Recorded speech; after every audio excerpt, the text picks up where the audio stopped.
Hello प्यारे बच्चों, नमस्कार। स्वागत है आपका चैनल मैथ्स मैजिक 82 में।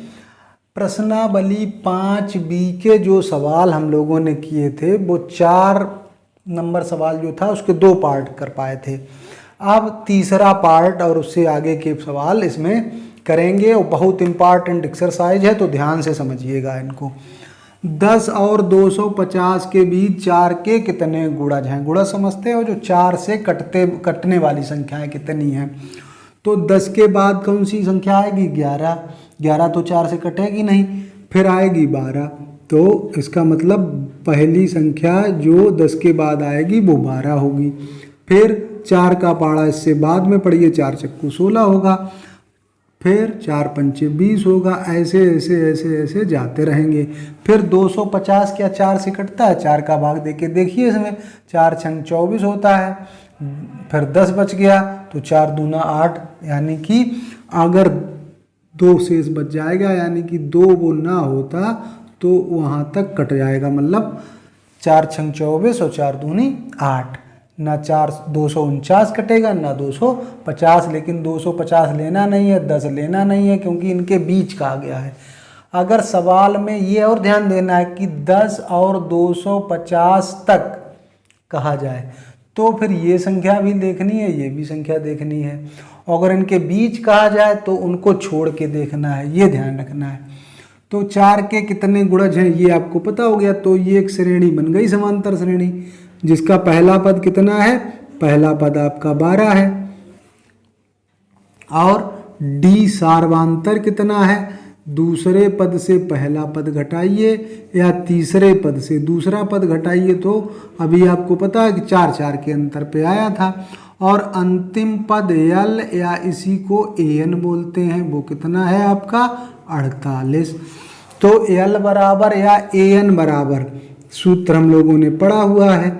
L बराबर क्या होता है? a plus n minus 1 into D. ये L तो आपको 248 दिया गया है। पहला पद कितना है? पहला पद है 12। n हमको पता नहीं है, n कितने होंगे। और d हमको पता है 4 होंगे, 4d पता है।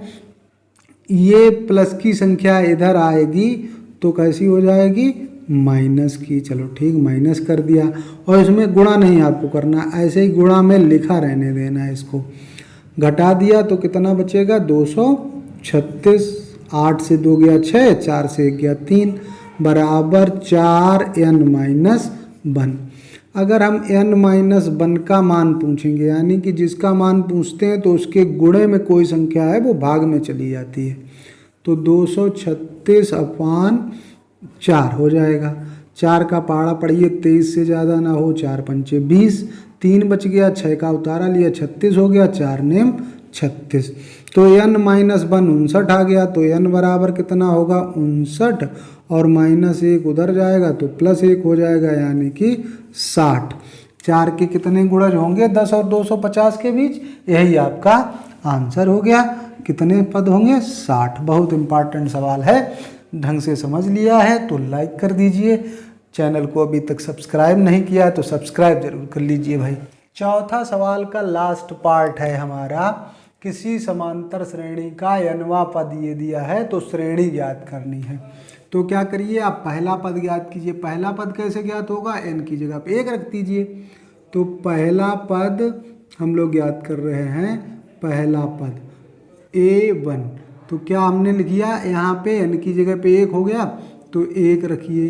1 और n साथ में लिखा है, मतलब गुणा में लिखा हुआ है। 1 स्क्वायर प्लस 5/4। तो 1 से किसी में गुणा होगा तो कोई बात नहीं, उतना अंतर, कोई अंतर नहीं पड़ेगा। 1 का वर्ग 1 हो गया, और 5/4 यानी कि हो गया 6/4, और 2 से काट देंगे तो 3/2 हो जाएगा। ऐसे ही दूसरा पद ज्ञात कर लीजिए। दूसरा पद a2 होगा, यानी कि n की जगह पे 2 हो गया, तो यहाँ n की जगह पे 2 लिख दीजिए। 2 का वर्ग धन 5/4। तो 2 से ये काट सकते हैं, 2 का वर्ग हुआ 4 और 5 9/2 यानी कि 9/2। अब दो पद हमको पता हो गए, तो दो पद इससे हम डी सार्वंतर निकाल सकते हैं। सार्वंतर कितना हो गया? सार्वंतर डी होता है दूसरे पद से पहला पद घटा दो। 9/2 से 3/2 घटाएंगे तो इनके हर समान हैं, तो अंशों को घटा दीजिए सिर्फ। 6/2, 2 तिया 6, 3 हो गया। सार्वंतर 3 हो गया, तो अब हम तीसरा पद ज्ञात कर सकते हैं। तीसरा पद क्या होगा? जो दूसरा पद है उससे 3 ज़्यादा होगा, यही तो होगा। तो यानी कि 9/2 + 3 कर दीजिए, तो एलसीएम ले लेंगे तो 3 दूना 6 हो जाएगा।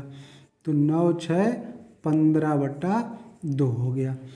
चौथा पद भी ज्ञात कर सकते हैं। अब इसमें 3 जोड़ दीजिए, 15/2 है और +3 कर दीजिए तो 15 और 3 दूना 6 हो जाएगा /2, यानी कि 21/2। तो श्रेणी हमारी कौन सी हो गई?